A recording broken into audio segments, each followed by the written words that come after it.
कानी बहू। किशोरी लाल जी के बेटे राघव की शादी की बात जगह जगह चल रही थी, लेकिन किशोरी लाल जी को कोई लड़की पसंद ही नहीं आती थी। और उसकी एक ही वजह थी, किशोरी लाल जी का लालची होना। उनको लड़की वालों से मोटा दहेज चाहिए था और इसी चक्कर में एक दिन वो एक बहुत पैसे वाले के घर अपने बेटे का रिश्ता लेकर पहुंचे। उस आदमी का नाम था ओम प्रकाश। देखे किशोरी लाल जी, मेरी एक ही बेटी है और मेरी सारी संपत्ति जायदाद सब कुछ मेरी बेटी नैना का ही है। पापा, नाम से लगता है बहुत खूबसूरत होगी। कितना अच्छा नाम है ना, नैना। ओ, वैसे बात तो सही है आपकी। अब इतना पैसा है, जमीन जायदाद है, इकलौती बेटी, आप भी क्या करेंगे? सब कुछ उसे ही देंगे ना। बिल्कुल ठीक पहचाना आपने। बस बेटी की शादी और सारी जायदाद उसके नाम। पापा, बिना देखे हाँ कर दीजिए ना। इतना अच्छा रिश्ता फिर कहाँ मिलेगा? माला माल हो जाएंगे हम। मैं अपनी बेटी को बुलाता हूँ। अरे नहीं नहीं नहीं नहीं, आपकी बेटी का नाम नैना है, सुनकर ही लगता है बहुत सुंदर होगी। रहने दीजिए अंकल, मैं तो आपकी बेटी के नाम से ही इतना खुश हो गया हूँ कि उसे बिना देखे शादी करने को तैयार हूँ। अब तो मैं उसका चेहरा सीधे शादी के बाद ही देखूंगा। और इस तरह राघव नैना का चेहरा नहीं देखता और उससे शादी कर लेता है। शादी के बाद अपनी सुहाग रात पर जब राघव नैना का घूंघट उठाकर देखता है तो नैना की आंखें बंद थी। कितनी खूबसूरत हो तुम नैना, जरा अपनी आंखें खोलकर मेरी तरफ देखो तो सही। नहीं, मुझे शर्म आती है। अरे, मैंने तुम्हें शादी से पहले भी नहीं देखा और अब अगर तुम आंखें खोलकर मुझे देखोगी भी नहीं तो मुझे अच्छा कैसे लगेगा? इससे पहले कि नैना अपनी आंखें खोलकर राघव की तरफ देखती, अचानक से लाइट चली गई और राघव नैना को पूरी तरह से देख भी नहीं पाया। अगली सुबह नैना राघव के लिए नाश्ता बनाकर लेकर आई। अरे ये क्या, आधा पराठा सीका हुआ है और आधा बिल्कुल कच्चा। ये तुमने क्या किया नैना? बहू, तुमने क्या आधा पराठा तवे से नीचे लटका कर रखा था जो आधा सिका है और आधा कच्चा? मुझे जितना दिखेगा उतना ही तो सीखूंगी ना पापा जी। जहाँ जहाँ मुझे नजर आ रहा था वहाँ मैंने सीख लिया, जहाँ जहाँ नहीं दिखा वहाँ कच्चा रह गया होगा। इसका क्या मतलब है? ये कैसा मजाक कर रही है तुम? अरे बहू, तुमने इतना लंबा घूंघट क्यों लगाया हुआ है? देखो, हमारे घर में बहुओं को बेटी की तरह रखा जाता है और फिर तुम तो इतना सारा माल लेकर आई हो। देखो, ये घूंघट डालकर रखने की कोई जरूरत नहीं है। हाँ नैना, पापा जी ठीक कह रहे हैं, तुम तो आराम से रहो, अपना ही घर समझो। नैना अचानक से अपना घूंघट उठा लेती है। अरे ये क्या पापा, नैना की तो एक आंख फूटी हुई है। नाम से नैना, लेकिन ये तो कानी बहू निकली।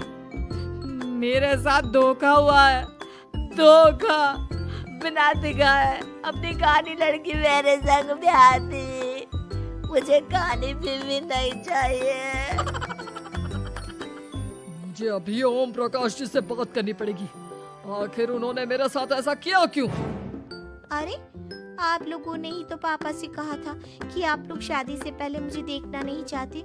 अब मेरे पापा पर क्यों इल्जाम लगा रहे हैं? अरे लेकिन उन्हें बताना तो चाहिए था ना कि तुम कानी हो, एक आंख से तुम्हें दिखाई नहीं देता। किशोरी लाल और राघव नाराज होकर ओम प्रकाश को अपने घर बुलाते हैं। पापा जी, ये आपने क्या किया? शादी से पहले बताया क्यों नहीं कि नैना की आंखों में परेशानी है? अरे, आप ही ने तो लड़की देखने से मना कर दिया था। और लेकिन आप बता तो सकते थे। आपको तो हमारी बेटी की प्रॉपर्टी चाहिए थी, वो भी पूरी की पूरी। अब क्या हुआ अगर उसे आधा दिखाई देता है? प्रॉपर्टी तो आपको पूरी मिल गई ना। अरे ये क्या बात हुई? मेरी शादी प्रॉपर्टी से नहीं, आपकी बेटी से हुई है। अब ये तो पहले सोचना चाहिए था। तब तो मेरी प्रॉपर्टी देखकर तुम्हारी जुबान लप लपा रही थी। लेकिन मैं कानी लड़की को अपनी बीवी बनाकर नहीं रख सकता। पापा, कुछ करिए ना आप। हाँ, करता हूँ। देखिए ओम प्रकाश जी, आप हमारे साथ ऐसा नहीं कर सकते।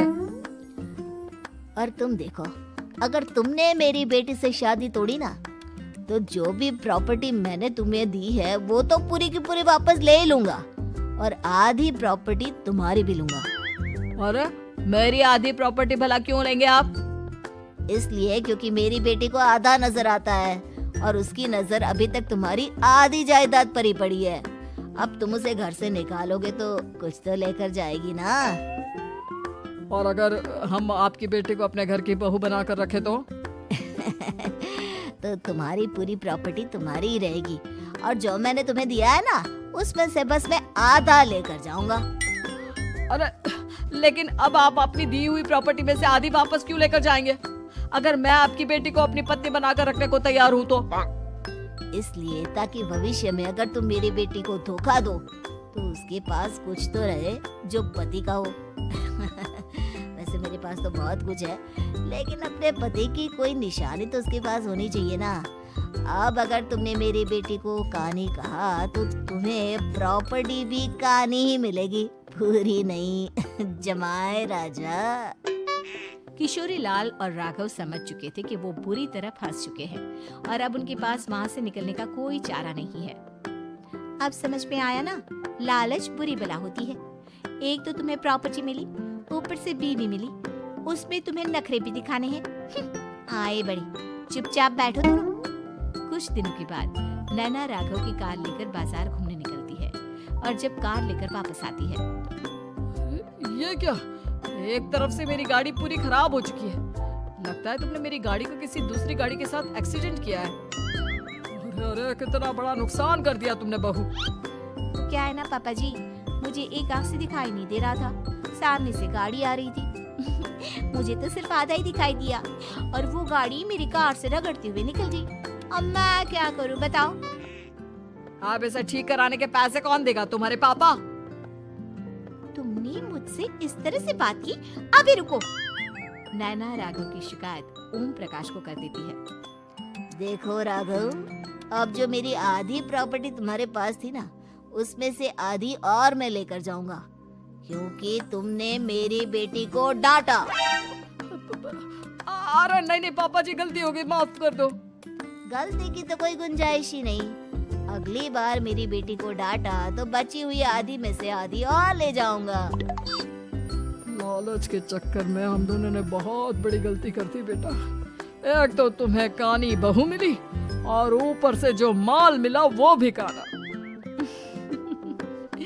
इस तरह राघव की हर एक गलती पर ओम प्रकाश उसकी प्रॉपर्टी का आधा आधा हिस्सा लेकर अपना सारा माल वापस ले गया और राघव को कानी बीवी से काम चलाना पड़ा। भाई लालच वाकई में बुरी बला है।